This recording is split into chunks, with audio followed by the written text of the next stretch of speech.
നമസ്കാരം. മലയാളി വാർത്ത ഇൻസൈഡിലേക്ക് സ്വാഗതം.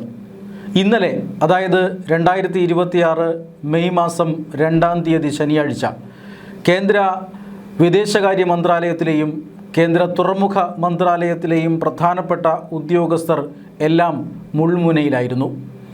മാർഷൽ ഐലൻഡിൻ്റെ പതാക വഹിക്കുന്ന ഇന്ത്യയിലേക്ക് ഏതാണ്ട് 46,000 മെട്രിക് ടൺ LPGയുമായി വരുന്ന ടാങ്കർ ഹോർമൂസ് കടലിടുക്ക് കടക്കുന്നു എന്നതായിരുന്നു ഇതിൻ്റെ കാരണം. നാവികസേനയ്ക്ക് അടിയന്തര സന്ദേശമെത്തി. ബ്രഹ്മോസ് അടക്കമുള്ള സംവിധാനങ്ങൾ ഹോർമൂസ് കടലിടുക്കിൽ വിന്യസിച്ചാണ് ഇന്ത്യൻ കപ്പലുകൾക്കും ഇന്ത്യൻ നാവികർക്കും ഇന്ത്യയുടെ നാവികസേന സുരക്ഷയൊരുക്കുന്നത്. ഹോർമൂസ് കടലിടുക്കിൽ ഇപ്പോൾ കാര്യങ്ങൾ അതീവ സങ്കീർണമാണ്. അമേരിക്കയുടെ വൻ സേനാവ്യൂഹം അവിടെ നിലയുറപ്പിച്ചിട്ടുണ്ട്. അതായത് 12ഓളം പടക്കപ്പലുകളും 100-ലധികം യുദ്ധവിമാനങ്ങളും 10,000-ഓളം സൈനികരും അമേരിക്കയുടേതായി ഇപ്പോൾ ഹോർമൂസ് കടലിടുക്കിലുണ്ട്. ഇറാൻ്റെ തുറമുഖങ്ങളെ ഉപരോധിക്കുക ആണ് ഈ അമേരിക്കൻ സേനാവിന്യാസത്തിൻ്റെ ഉദ്ദേശം. ഇറാൻ്റെ തുറമുഖങ്ങളിലേക്ക് ഒരു കപ്പലുകളും അടുക്കാതിരിക്കുക, ഇറാനിൽ നിന്ന് ഒരു കപ്പലും പുറത്തേക്ക് പോകാതിരിക്കുക, ഇതാണ് അമേരിക്ക ഇപ്പോൾ ചെയ്തുകൊണ്ടിരിക്കുന്നത്. ഈ ഉപരോധം നടക്കുന്നതിനിടെ തങ്ങളുടെ തുറമുഖങ്ങളെ ഉപരോധിക്കുന്നത് കാരണം ഇറാനും പകരം വീട്ടുകയാണ്. ഇറാൻ ഹോർമൂസ് കടലിടുക്ക് പൂർണ്ണമായും അടച്ചിരിക്കുന്നു. ഒരു രാജ്യത്തിൻ്റെയും കപ്പലുകളെ അതുവഴി കടത്തിവിടുന്നില്ല. നയതന്ത്ര തലത്തിൽ ഇന്ത്യ ചെറിയ വിജയം നേടുന്നു. അതായത് ഇറാൻ ഭരണകൂടവുമായി സംസാരിച്ച് ഇന്ത്യൻ കപ്പലുകൾ പുറത്തേക്ക് കൊണ്ടുപോകാനുള്ള അനുമതിയും അംഗീകാരവും നേടുന്നു. പക്ഷേ ഹോർമൂസ് കടലിടുക്കിലുള്ളത് ഇറാൻ ഭരണകൂടത്തിൻ്റെ ആരുമല്ല, മറിച്ച് IRGC ആണ്. ഈ ഭ്രാന്തന്മാർ ഏത് സമയം വേണമെങ്കിലും വെടിയുതിർക്കാം. കഴിഞ്ഞ ഏതാനും ദിവസങ്ങൾക്ക് മുമ്പ് ഇന്ത്യയുടെ 2 കപ്പലുകൾക്ക് നേരെ ഇവർ വെടിയുതിർത്തത് നമ്മൾ കണ്ടതാണ്. മാത്രമല്ല 2 കപ്പലുകളെ ഇന്ത്യയുമായി ബന്ധമുള്ള 2 കപ്പലുകളെ നേരത്തെ ഇറാൻ പിടിച്ചെടുത്ത് തീരത്തേക്ക് കൊണ്ടുപോവുകയും ചെയ്തിരുന്നു. ഇങ്ങനെ വലിയ രീതിയിലുള്ള പ്രതിസന്ധി ഹോർമൂസ് കടലിടുക്കിലുണ്ട്. ഇറാൻ അധികൃതരുടെ അനുമതിയുണ്ടെങ്കിലും IRGCയുടെ ആക്രമണത്തിൽ നിന്നും രക്ഷപ്പെടുത്തി, അല്ലെങ്കിൽ IRGCയുടെ ആക്രമണങ്ങൾ ഉണ്ടാകാതെ പതിയെ അതീവ സുരക്ഷിതമായി ഈ കപ്പലുകളെ ഹോർമൂസ് കടലിടുക്ക് കടത്തുക എന്ന് പറഞ്ഞാൽ അത് വലിയ വെല്ലുവിളിയാണ്. വലിയ റിസ്ക് ഏറ്റെടുത്തുകൊണ്ടുള്ള പ്രവർത്തനമാണ് നടത്തുന്നത്. ഇതിനുവേണ്ടി ഉറക്കമുണർന്ന് കാത്തിരിക്കുന്നത് ഇന്ത്യയുടെ ഷിപ്പിംഗ് മന്ത്രാലയത്തിന് കീഴിൽ പ്രവർത്തിക്കുന്ന ഒരു കൺട്രോൾ റൂമാണ്. മേഖലയിൽ യുദ്ധം ആരംഭിച്ചത് മുതൽ, അല്ലെങ്കിൽ ഹോർമൂസ് കടലിടുക്കിൽ ഇങ്ങനെയുള്ള പ്രതിസന്ധി ഉടലെടുത്തത് മുതൽ തന്നെ ഇത്തരത്തിലുള്ള കൺട്രോൾ റൂം അവിടെ പ്രവർത്തിക്കുന്നുണ്ട്. സംസ്ഥാന തലങ്ങളിലും ഇത്തരം കൺട്രോൾ റൂമുകളുണ്ട്. ഇന്ത്യയുടെ ഈ ഷിപ്പിംഗ് മന്ത്രാലയത്തിന് കീഴിലുള്ള ഈ കൺട്രോൾ റൂമുകളിൽ ഇതുവരെ ഏതാണ്ട് 10,000-കണക്കിന് ഫോൺ കോളുകളും 1000-കണക്കിന് മെയിലുകളും ഇതിനോടകം തന്നെ വന്നു ചേർന്ന് കഴിഞ്ഞിരുന്നു. അതായത് 1000-കണക്കിന് ഇന്ത്യൻ നാവികരാണ് നിരവധി ഇന്ത്യൻ കപ്പലുകളിലും അല്ലെങ്കിൽ വിദേശ കപ്പലുകളിലുമായി ഈ ഹോർമൂസ് കടലിടുക്കിൽ അപ്പുറത്തും ഇപ്പുറത്തുമായി കുടുങ്ങിക്കിടക്കുന്നത്. നേരത്തെ ഇന്ത്യൻ കപ്പലുകൾക്ക് പോകാനുള്ള അനുമതി ഇറാൻ നൽകിയിരുന്നെങ്കിലും ഇപ്പോൾ അമേരിക്ക ഉപരോധം കടുപ്പിച്ചതോടുകൂടി ഇറാൻ ഒരു രാജ്യത്തിൻ്റെയും കപ്പലുകളെ പുറത്തേക്ക് വിടുന്നില്ല. കാരണം ഇറാൻ്റെ കപ്പലുകൾ പുറത്തു പോകുന്നില്ല, ചൈനയിൽ നിന്നും ഇറാനിലേക്കുള്ള കപ്പലുകൾ അകത്തേക്ക് വിടുന്നില്ല. അതുകൊണ്ട് പൂർണ്ണമായും ഹോർമൂസ് കടലിടുക്ക് ഇറാൻ അടച്ചിരിക്കുകയാണ്. സൗഹൃദ രാജ്യങ്ങളെ ആദ്യഘട്ടത്തിൽ ഇതിൽ നിന്നും ഒഴിവാക്കിയിരുന്നെങ്കിലും ഇപ്പോൾ IRGCക്ക് സൗഹൃദ രാജ്യങ്ങളെന്നോ അല്ലെങ്കിൽ ശത്രു രാജ്യങ്ങളോ ഒന്നും തന്നെയില്ല. ഏത് കപ്പൽ വന്നാലും വെടിവെക്കുക തന്നെ. മൈനുകൾ പാകിയിരിക്കുകയാണ്. അപകടകരമായ മൈനുകളാണ് ഹോർമൂസ് കടലിടുക്കിൽ പാകിയിരിക്കുന്നത്. ഹോർമൂസ് കടലിടുക്കിൽ പ്രതിസന്ധി ഒഴിഞ്ഞാലും ഈ മൈനുകൾ മുഴുവൻ പറക്കി മാറ്റാൻ 6 മാസത്തോളം എടുക്കുമെന്നാണ് അമേരിക്ക കണക്ക് കൂട്ടുന്നത്. അത്രമാത്രം മൈനുകൾ ഹോർമൂസ് കടലിടുക്കിൽ പാകിക്കൊണ്ടാണ് ഇറാൻ്റെ അപകടകരമായ ഈ നിൽപ്പ്. ഇതിനിടയിലൂടെ വേണം അതീവ സാഹസികമായി ഇന്ത്യയുടെ കപ്പൽ കടത്തിക്കൊണ്ടുവരുവാൻ. ഇന്ത്യയുടെ വളരെ പ്രധാനപ്പെട്ട അവശ്യ വസ്തുവാണ് ആ കപ്പലിലുള്ളത്, LPG. 46,000 മെട്രിക് ടൺ LPG ആണ് മാർഷൽ ഐലൻഡിൻ്റെ പതാക വഹിക്കുന്ന MT സർവശക്തി എന്ന കപ്പലിലുള്ളത്, ടാങ്കർ കപ്പലിലുള്ളത്. ആ കപ്പൽ ഈ വളരെയധികം സുരക്ഷിതമായി ഹോർമൂസ് കടലിടുക്ക് കടത്തിവിടുക എന്നുള്ളതാണ് ഇന്നലെ ഇന്ത്യൻ നേവിയുടെയും അതുപോലെ തന്നെ ഇന്ത്യൻ തുറമുഖ മന്ത്രാലയത്തിൻ്റെയും വിദേശകാര്യ മന്ത്രാലയത്തിൻ്റെയും ദൗത്യം. ഉന്നത ഉദ്യോഗസ്ഥർ, ദേശീയ സുരക്ഷാ ഉപദേഷ്ടാവ് അജിത് ഡോവൽ അടക്കമുള്ളവരുടെ ഇടപെടലിന് ശേഷമാണ് ഇന്ത്യൻ കപ്പലുകൾ നീങ്ങി തുടങ്ങിയത്. പക്ഷേ അപകടമൊന്നുമില്ലാതെ ഇന്ത്യൻ കപ്പലുകൾ മറുകര കടക്കണമെങ്കിൽ തീർച്ചയായും വലിയ റിസ്ക് ഉണ്ട്. ഇന്ത്യൻ നാവികസേന സുരക്ഷയ്ക്കായി ബ്രഹ്മോസുകളടക്കം അണിനിരത്തി എന്നാണ് ലഭിക്കുന്ന സൂചന. അമേരിക്കയുടെ കപ്പൽ പടയെ സാക്ഷി നിർത്തി ഇപ്പുറത്ത് ചൈനയുടെ വാണിജ്യ കപ്പലുകളെ സാക്ഷി നിർത്തി, അതായത് അമേരിക്ക അങ്ങോട്ട് വിടാതെ ചൈനയുടെ നിരവധി കപ്പലുകൾ അവിടെ തടഞ്ഞിട്ടിരിക്കുകയാണ്. ചൈനയുടെ കപ്പലുകളെ സാക്ഷി നിർത്തി, അമേരിക്കയുടെ വമ്പൻ കപ്പൽ പടയെ സാക്ഷി നിർത്തി, IRGCയെ സാക്ഷി നിർത്തി സുരക്ഷിതമായി ഇന്ത്യൻ നാവികസേന ഇന്ത്യയുടെ ഈ കപ്പൽ MT സർവശക്തി എന്ന കപ്പൽ സർവശക്തിയോടും കൂടി ഇപ്പോൾ ഹോർമൂസ് കടലിടുക്ക് കടന്നിരിക്കുകയാണ്. അപകട മേഖലയ്ക്ക് പുറത്ത് കടന്നിരിക്കുകയാണ്. കേന്ദ്ര ഷിപ്പിംഗ് മന്ത്രാലയം പുറത്തുവിട്ട അപ്ഡേറ്റിലാണ് ഈ വിവരങ്ങൾ ഉള്ളത്.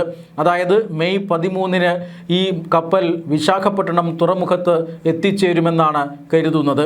ഈ കപ്പലിൽ നേരത്തെ സൂചിപ്പിച്ചതുപോലെ തന്നെ വലിയ അളവിൽ LPG ഉണ്ട്. ഈ കപ്പലിൽ 20 ജീവനക്കാരാണുള്ളത്. ഈ 20 പേരിൽ 18 പേരും ഇന്ത്യക്കാരാണ്. അതുകൊണ്ട് തന്നെ ഇന്ത്യക്കാരെല്ലാവരും സുരക്ഷിതമാണെന്നും കപ്പൽ സുരക്ഷിതമാണെന്നും കപ്പലിലെ ചരക്ക് സുരക്ഷിതമാണ് എന്നും അറിയിക്കുകയാണ് കേന്ദ്ര സർക്കാർ. അതായത് ഇന്ത്യ മറ്റൊരു മിഷൻ കൂടി അതിപ്രതികൂലമായ ഒരു സാഹചര്യത്തിൽ വിജയകരമായി പൂർത്തിയാക്കിയിരിക്കുന്നു. ചൈനയ്ക്ക് സാധിക്കാത്തതാണത്. കാരണം കഴിഞ്ഞ ദിവസമാണ് ഇറാനിലേക്ക് പോയിക്കൊണ്ടിരുന്ന ചൈനീസ് കപ്പലുകളെ ഹോർമൂസ് കടലിടുക്കിൽ വെച്ച് അമേരിക്കയുടെ കപ്പൽപ്പട തടഞ്ഞത്. ഇറാൻ തുറമുഖത്തേക്ക് പോകാൻ കഴിയില്ല എന്ന് അമേരിക്ക തറപ്പിച്ചു പറഞ്ഞു. അമേരിക്കയോട് കെഞ്ചി നോക്കി ചൈന. കാരണം ഏറ്റവും പ്രധാനപ്പെട്ട അസംസ്കൃത വസ്തുക്കളടക്കം ഇറാനിലേക്ക് കൊണ്ടുപോകേണ്ടതുണ്ട്. ഇറാൻ്റെ ഏറ്റവും പ്രധാനപ്പെട്ട വരുമാന മാർഗമാണ് ഈ എണ്ണ വിൽപ്പന എന്നുള്ളത്. ഇറാൻ്റെ എണ്ണയുടെ 90% വാങ്ങുന്നത് ചൈനയാണ്. ചൈന അത് റിഫൈൻ ചെയ്ത് മറ്റു രാജ്യങ്ങൾക്ക് വിൽക്കുന്നു. മാത്രമല്ല ഇറാനിലേക്കുള്ള അവശ്യ സാധനങ്ങൾ ചൈനീസ് കപ്പലുകളിലൂടെ ഇറാനിലേക്ക് പോവുകയും ചെയ്യുന്നു. ഇത് രണ്ടും നിലച്ചതോടുകൂടി ഇറാൻ വലിയ പ്രതിസന്ധിയിലാണ്. ഈ പ്രതിസന്ധി ഒഴിവാക്കാൻ കപ്പലുകൾ അവിടേക്ക് എത്തിച്ചേ കഴിയൂ. നിങ്ങൾ ഇറാൻ്റെ കപ്പലുകളെയല്ലേ ഉപരോധിക്കുന്നത്, ഞങ്ങളെ എന്തിനാണ് ഉപരോധിക്കുന്നത് എന്ന് ചൈന പറഞ്ഞു നോക്കി. പക്ഷേ അത് അമേരിക്ക ചെവിക്കൊണ്ടില്ല. ഇറാനിലേക്കാണെങ്കിൽ ഒരു കപ്പലും ഇതുവഴി കടന്നു പോകില്ല എന്ന് ചൈനയോട് അമേരിക്ക തറപ്പിച്ചു പറഞ്ഞു. അതായത് ഏതാനും ദിവസങ്ങൾക്ക് മുമ്പ് ചൈനയിൽ നിന്നും ഇറാനിലേക്ക് പോവുകയായിരുന്ന ഇറാൻ്റെ ഒരു കപ്പൽ അമേരിക്കൻ സൈന്യം പിടിച്ചെടുത്തിരുന്നു. അതിനുശേഷം ആ കപ്പലിൽ വിശദമായ പരിശോധന നടത്തി. ആ പരിശോധനയിൽ കണ്ടെത്തിയത് മിസൈലുകൾ നിർമ്മിക്കാനുള്ള രാസവസ്തുക്കൾ ആ കപ്പലുകളിൽ ഉണ്ടായിരുന്നു എന്നുള്ളതാണ്. എന്ന് പറഞ്ഞാൽ ഇറാന് ആയുധ സഹായമടക്കം ഈ പറയുന്ന കപ്പലുകളിലൂടെ ചൈന നൽകുന്നുണ്ട് എന്ന് അമേരിക്ക തെളിവുകളടക്കം മനസ്സിലാക്കിയിരിക്കുന്നു. അതുകൊണ്ട് തന്നെ ഒരു കാരണവശാലും ചൈനീസ് കപ്പലുകൾക്ക് ഇറാനിലേക്ക് പോകാനാകില്ല എന്ന് കൃത്യമായി അമേരിക്ക പറഞ്ഞു. ഒന്നും രണ്ടുമല്ല, നിരവധി ചൈനീസ് കപ്പലുകൾ ഇങ്ങനെ അമേരിക്കൻ സൈന്യം തടഞ്ഞതിനെ തുടർന്ന് ഭയന്ന് തിരിച്ചുപോയി. പക്ഷേ ഇന്ത്യയുടെ കപ്പലുകളെ തടയാൻ അവിടെ ആരും ഉണ്ടായിരുന്നില്ല. IRGCയോ ഇറാനോ അമേരിക്കയോ ചൈനയോ ആരും ഉണ്ടായിരുന്നില്ല. അതീവ സുരക്ഷാ മേഖലയിലൂടെ ഇന്ത്യയുടെ ഈ എണ്ണ ടാങ്കർ അല്ലെങ്കിൽ LPG ടാങ്കർ ഹോർമൂസ് കടലിടുക്ക് കടന്ന് പുറത്തേക്ക് എത്തിയിരിക്കുന്നു. ഇതാണ് ഏറ്റവും പ്രധാനപ്പെട്ട വാർത്തയായി ഇന്ന് കേന്ദ്ര സർക്കാർ വൃത്തങ്ങൾ പുറത്തേക്ക് നൽകുന്നത്. കേന്ദ്ര തുറമുഖ മന്ത്രാലയവും കേന്ദ്ര വിദേശകാര്യ മന്ത്രാലയവും സഹകരിച്ചുകൊണ്ട് പരസ്പരം ഏകോപനത്തോടുകൂടിയുള്ള പ്രവർത്തനം കാരണം നിരവധി ഇന്ത്യക്കാരെ ഹോർമൂസ് കടലിടുക്കിൽ നിന്ന് മോചിപ്പിച്ചു. ഇതുവരെ നിരവധി കപ്പലുകൾ ഹോർമൂസ് കടലിടുക്ക് കടന്നു. അതിനുശേഷം ഇപ്പോൾ, അതായത് ഹോർമൂസിൽ പ്രതിസന്ധി ഉണ്ടായതിനു ശേഷം 2922 പേർ, ഇന്നലെ രക്ഷപ്പെടുത്തിയ 20 പേർ അടക്കം 2922 ഇന്ത്യൻ നാവികരെ ഹോർമൂസിൽ നിന്നും രക്ഷപ്പെടുത്തി എന്ന് ഇന്ത്യയുടെ തുറമുഖ മന്ത്രാലയം അറിയിക്കുന്നു. ഇപ്പോൾ അതീവ സങ്കീർണമായ ഒരു സാഹചര്യമാണ് ഇപ്പോഴും ഹോർമൂസ് കടലിടുക്കിൽ തുടരുന്നത്. ഇറാനുമായി വെടിനിർത്തൽ കരാർ വെടിനിർത്തൽ ഇപ്പോൾ നിലവിലുണ്ട്. സംഘർഷം നടക്കുന്നില്ല. അമേരിക്ക ആക്രമണം നിർത്തിവെച്ചിരിക്കുകയാണ്. പക്ഷേ പ്രതിസന്ധി അതുപോലെ തന്നെ തുടരുകയാണ്, കൂടുതൽ സങ്കീർണമാവുകയാണ്. ആ പ്രതിസന്ധി ഉടലെടുത്തിരിക്കുന്നത് ഹോർമൂസിലാണ്. ഹോർമൂസ് കടലിടുക്കിലൂടെ ഇറാൻ്റെ തുറമുഖങ്ങളിലേക്ക് പോകുന്ന അല്ലെങ്കിൽ ഇറാൻ്റെ തുറമുഖത്തിൽ നിന്നും വരുന്ന ഒരു കപ്പലുകളെയും വിടില്ല എന്നാണ് അമേരിക്ക ശപഥം ചെയ്ത് വലിയ സേനാവിന്യാസം നടത്തിയിരിക്കുന്നു. ഇറാൻ ആകട്ടെ അമേരിക്കയുടെ ഉപരോധത്തിന് പകരമായി ഞങ്ങൾ ഹോർമൂസ് പൂർണ്ണമായും അടച്ചിടുന്നു എന്ന് പ്രഖ്യാപിക്കുകയാണ് ചെയ്തത്. ലെബനനിൽ ഇസ്രായേൽ വെടിനിർത്തിയാൽ ഹോർമൂസ് കടലിടുക്ക് പൂർണ്ണമായും തുറന്നുകൊടുക്കുമെന്നാണ് ഇറാൻ നേരത്തെ പ്രഖ്യാപിച്ചത്. അങ്ങനെ ഒരു വെടിനിർത്തൽ ഉണ്ടായി. പക്ഷേ അമേരിക്കൻ ഉപരോധം ഇറാൻ്റെ തുറമുഖങ്ങളെ ഇങ്ങനെ ബുദ്ധിമുട്ടിക്കുന്നത് കാരണം ഇറാൻ ഹോർമൂസ് പൂർണ്ണമായും വീണ്ടും അടച്ചിടാൻ തീരുമാനിക്കുകയായിരുന്നു. ഇറാൻ പ്രതിനിധികൾ ചർച്ചയ്ക്കെത്തുകയും അമേരിക്കയുടെ ആവശ്യങ്ങൾ അംഗീകരിച്ചുകൊണ്ട് ഒരു സമാധാന കരാറിൽ ഒപ്പിടുകയും ചെയ്താൽ മാത്രമേ ഈ ഉപരോധം പിൻവലിക്കുകയുള്ളൂ എന്നാണ് അമേരിക്ക ഇപ്പോൾ എടുത്തിരിക്കുന്ന നിലപാട്. ചർച്ചകൾ വഴിമുട്ടി നിൽക്കുകയാണ്. ഇറാൻ ഒരു കാരണവശാലും ആണവായുധം നിർമ്മിക്കരുത് എന്നാണ് അമേരിക്ക പറയുന്നത്. എന്നാൽ ആണവായുധം തങ്ങളുടെ അവകാശമാണ് എന്ന് ഇറാൻ പറയുന്നു. ഇതുവരെ സമ്പുഷ്ടീകരിച്ച യുറേനിയം അത് അമേരിക്കയ്ക്ക് കൈമാറണമെന്നാണ് അമേരിക്ക ആവശ്യപ്പെടുന്നത്. മാത്രമല്ല ഹോർമൂസ് കടലിടുക്ക് പൂർണ്ണമായും തുറന്നു നൽകണമെന്ന് അമേരിക്ക ആവശ്യപ്പെടുന്നു. അതോടൊപ്പം തന്നെ ഇറാൻ്റെ മറ്റൊരാവശ്യം തങ്ങളെ ആക്രമിച്ച് തകർത്ത അമേരിക്ക തന്നെ യുദ്ധത്തിന് നഷ്ടപരിഹാരം നൽകണം എന്ന് ഇറാൻ ആവശ്യപ്പെടുന്നു. ഇതൊന്നും അംഗീകരിക്കാൻ അമേരിക്ക തയ്യാറല്ല.